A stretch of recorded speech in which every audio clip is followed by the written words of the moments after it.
irmãs, vamos a mais um momento da liturgia da palavra que eu transmito sempre nas minhas mídias digitais. Paulo Roberto Maciel, endereço geral. Para ir direto ao YouTube é @Paulo Roberto Maciel, 7919. No Instagram, @Paulo Roberto Maciel 6 /. O blog é repórterpaulomaciel.blogspot.com. Liturgia referente ao dia 7 de julho de 2026, terça-feira, 14ª semana do Tempo Comum na Igreja Católica Apostólica Romana. O ano litúrgico é o A, a cor dos paramentos litúrgicos é verde. No rito, temos a missa à escolha. A primeira leitura é a leitura da profecia de Oséias, capítulo 8, versículos do 4º ao 7º e do 11 ao 13. Então, atenção, você que vai fazer a leitura, para procurar direitinho, né, na Bíblia, no Velho Testamento. Vamos à leitura, então? Assim fala o Senhor. Eles constituíram reis sem minha vontade. Constituíram príncipes sem meu conhecimento. Sua prata e seu ouro serviram para fazer ídolos e para sua perdição. Teu bezerro, ó Samaria, foi jogado ao chão. Minha cólera inflamou-se contra eles. Até quando ficarão sem purificar-se? Esse bezerro provém de Israel. Um artesão fabricou-o. Isso não é um Deus. Será feito em pedaços esse bezerro de Samaria. Semeiam ventos, colherão tempestades. Se não há espiga, o grão não dará farinha. E mesmo que dê, estranhos a comerão. Efraim ergueu muitos altares em expiação do pecado, mas seus altares resultaram-lhe em pecado. Eu lhes deixei por escrito grande número de preceitos, mas estes foram considerados coisa que não lhes toca. Gostam de oferecer sacrifícios, imolam carnes e comem. Mas o Senhor não os recebe. Antes, o Senhor lembra seus pecados e castiga suas culpas. Eles deverão voltar para o Egito. Palavra do Senhor, graças a Deus. Agora é o Salmo responsorial, Salmo 113 na Bíblia Vulgata, ou 115 na de Jerusalém. Os versículos 3º ao 4º, 5º ao 6º, 7º a B ao 8º, 9º ao 10º. Refrão 9A. Confia Israel no Senhor. Repitamos. Confia Israel no Senhor. É nos céus que está o nosso Deus. Ele faz tudo aquilo que quer. São os deuses pagãos, ouro e prata. Todos eles são obras humanas. Confia Israel no Senhor. Tem boca e não podem falar, tem olhos e não podem ver, tem nariz e não podem cheirar, tendo ouvidos não podem ouvir. Confia Israel no Senhor. Tem mãos e não podem pegar, tem pés e não podem andar. Como eles serão seus autores, que os fabricam e neles confiam? Confia Israel no Senhor. Confia Israel no Senhor. Ele é teu auxílio e escudo. Confia a Arão no Senhor. Ele é teu auxílio e escudo. Confia Israel no Senhor. Repitamos. Confia Israel no Senhor. Agora vamos ao Evangelho escrito por São Mateus, capítulo 9. Versículos do 32 ao 38. Vamos aclamá-lo e depois proclamá-lo. Aleluia, aleluia, aleluia, aleluia, aleluia, aleluia, aleluia, aleluia. Eu sou o bom pastor, conheço minhas ovelhas e elas me conhecem, assim fala o Senhor. Aleluia, aleluia, aleluia, aleluia. Aleluia, aleluia, aleluia, aleluia. O Senhor esteja convosco. Ele está no meio de nós. Proclamação do Evangelho de Jesus Cristo, segundo São Mateus. Glória a vós, Senhor. Pelo sinal da Santa Cruz, purifica, Senhor, minha mente, meus lábios e meu coração, para acolher vossa palavra e que ela produza bons frutos na minha vida. Naquele tempo, apresentaram a Jesus um homem mudo que estava possuído pelo demônio. Quando o demônio foi expulso, o mudo começou a falar. As multidões ficaram admiradas e diziam: nunca se viu coisa igual em Israel. Os fariseus, porém, diziam: é pelo chefe dos demônios que ele expulsa os demônios.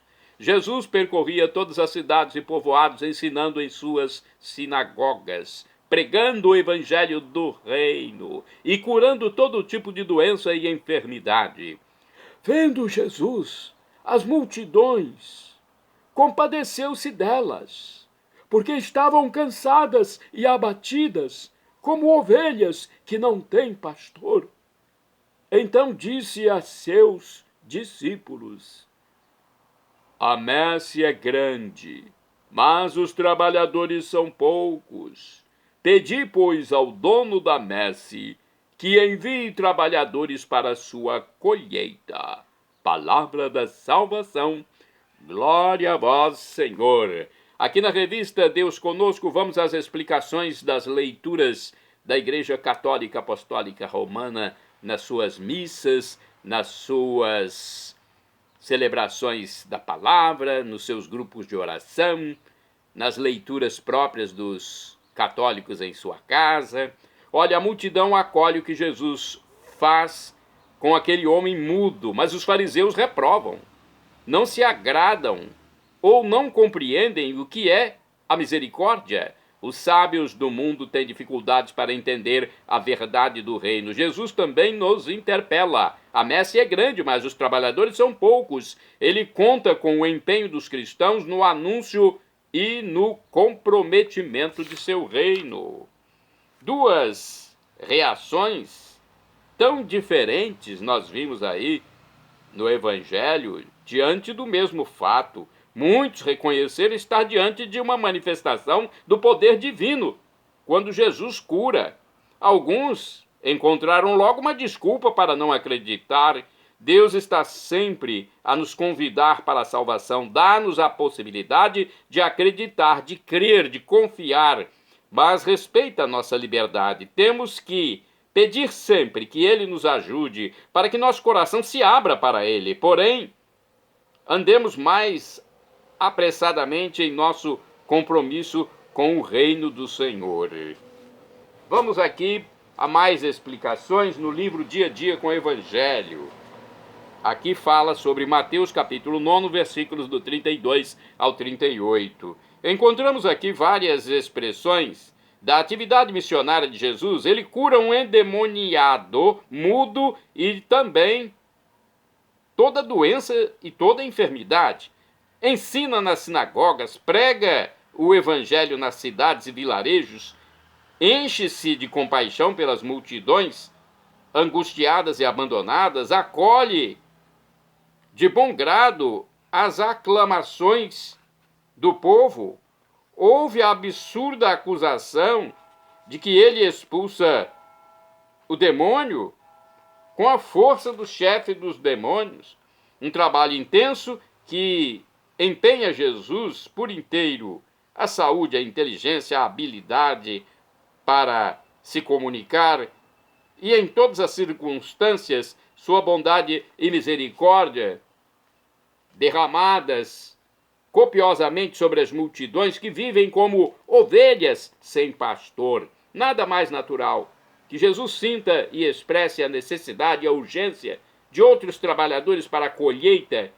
Recomenda que peçamos esses trabalhadores para a evangelização ao Senhor Deus Pai Todo-Poderoso.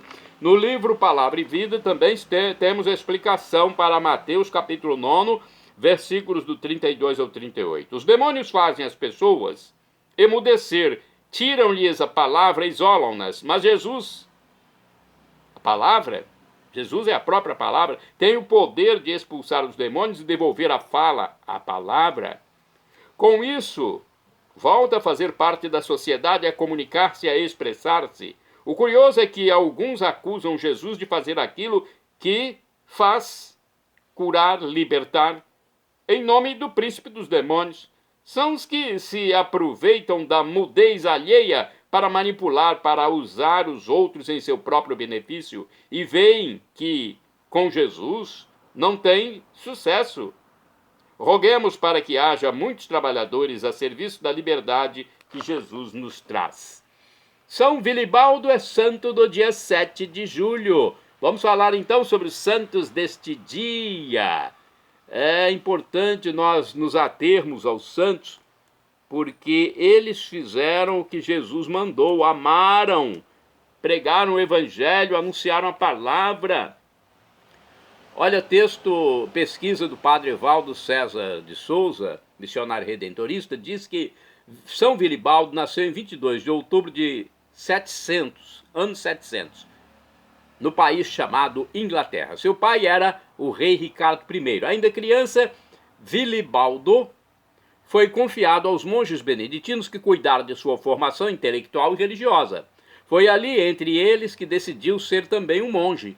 Em 720 saiu do mosteiro e, na companhia de seu pai e seu irmão, seguiu para uma longa peregrinação cuja meta final era Jerusalém. A viagem foi interrompida em 722, quando seu pai, o rei, morreu na Itália. Assim, ele e o irmão resolveram ficar em Roma. 2 anos depois, sozinho, continuou a peregrinação percorrendo toda a Palestina, a Terra Santa, no caso, né? Fala-se Palestina, ninguém entende hoje. Né? É a Terra Santa, padre. É a região que nós conhecemos hoje. 5 anos depois, em 729, retornou para Roma. O Papa Gregório II o enviou para o mosteiro de Monte Cassino, a primeira comunidade beneditina da Europa. Vilibaldo deu então novo fôlego a este celeiro de homens dedicados à santificação, restabelecendo as regras beneditinas de acordo com o estilo de vida espiritual instituído pelo fundador São Bento. A esta obra dedicou outros 10 anos de sua vida espiritual, instituído pelo fundador São Bento. A esta obra, então, dedicou outros 10 anos de sua vida e novamente foi a Roma. Daí partiu para evangelizar Germânia. Em 740, vamos saber o que aconteceu. Vilibaldo recebeu a ordem sacerdotal definitiva para ser consagrado bispo da Alemanha. Tornou-se bispo itinerante, colocando-se frente a frente com os fiéis, que aos poucos iam se convertendo ao cristianismo. Morreu no dia 7 de julho de 787, no mosteiro alemão. Santa Edilburga é do dia 7 de julho. Foi uma abadesa, morreu no ano 695. Filha do rei dos ingleses orientais, consagrou-se a Deus como religiosa no mosteiro de Évreux, na França, do qual foi abadesa.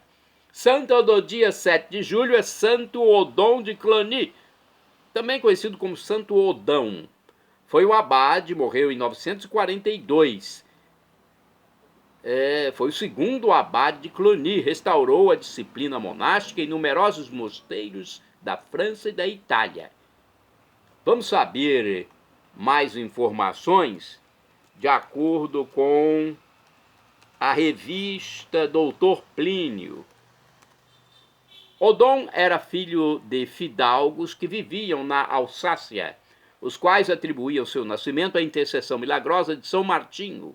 Foi mandado, ainda criança, para a corte de Fulk, o Bom, conde de Anjou, e mais tarde passou para a de Guilherme, duque de Aquitânia. Aos 16 anos foi acometido de dores de cabeça que só foram curadas quando o jovem ingressou no cabido de São Martinho em Tours. Dedicou-se durante vários anos ao estudo dos clássicos dos Santos Padres, seguindo em Paris, em 901, os cursos de filosofia de Remígio de Auxerre.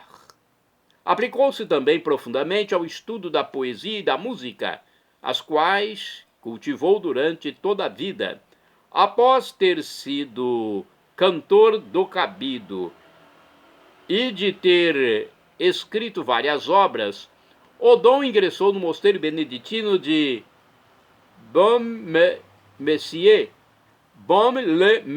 na Borgonha, mudando depois para Cluny, quando da fundação desse mosteiro na França, onde foi nomeado abade. As escolas que ele criou em Cluny atraíram em breve tudo quanto havia de mais nobre no Ocidente. Era costume dizer-se que um príncipe no palácio de seu pai não recebia a educação mais apurada que os alunos de Cluny.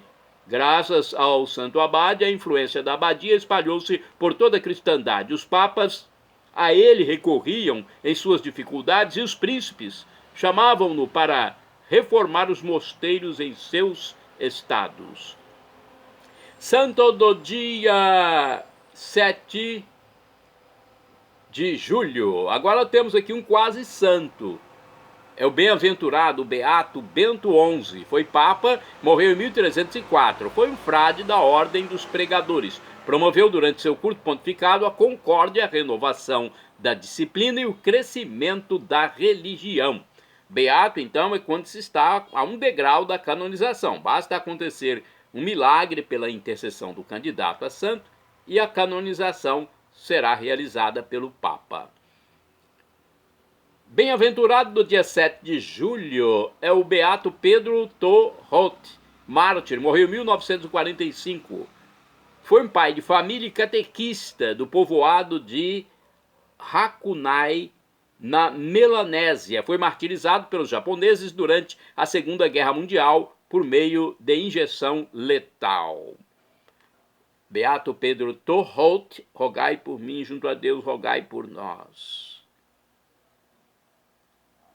Bem-aventurada do dia 7 de julho é a beata Maria Romero Menezes. Foi virgem e morreu em 1977. Foi uma religiosa salesiana nicaragüense. Foi enviada à Costa Rica, onde durante 46 anos dedicou-se à formação das jovens.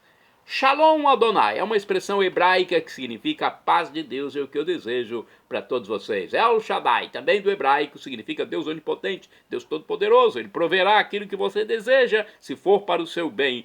O professor e escritor de mais de 100 livros da Igreja Católica, Felipe Rinaldo Queiroz de Aquino, que no seu canal do YouTube diariamente responde às nossas dúvidas, diz que Deus pode nos dar uma dessas 3 respostas quando pedimos algo: sim, não ou espere. Eu já recebi muitos nãos de Deus.